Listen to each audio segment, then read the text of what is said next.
அநியாயமா எங்க அப்பாவை கொண்டுட்டியேடா. விடுங்க டேய் விடுங்க மேடம். விடுங்க கோர்ட்ல வந்து பேசுங்க. கையெடுங்க. ஆத்திரம் அடங்கும். ஒழுங்கா இருங்க மேடம். இங்க பாரு, உன்னை நான் என்ன பண்றேன்னு பாரு.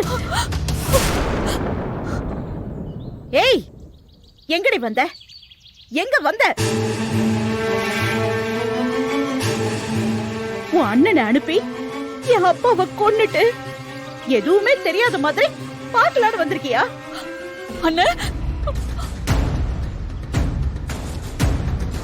இத பாரு, அவர் முகத்தை கூட உன்னால பார்க்க முடியாது. முதல்ல இங்க போடி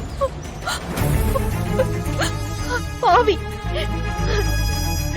நீ என் தம்பிக்கு துரோகம் பண்ணதுனால தானடி அவன் வீட்டை விட்டு அனுப்புனா உன்ன.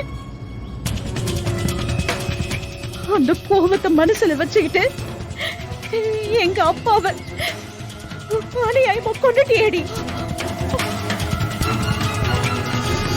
உன்னையெல்லாம் அந்த கடவுள் கூட மன்னிக்க மாட்டான்.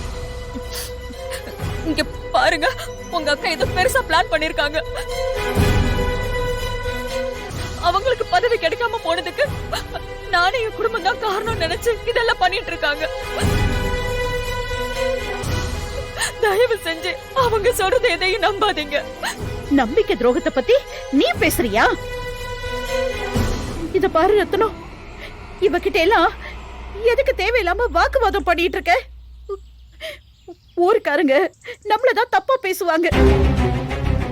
அதனால இப்போதைக்கு நம்ம ஆக வேண்டியதை பார்க்கலாம்.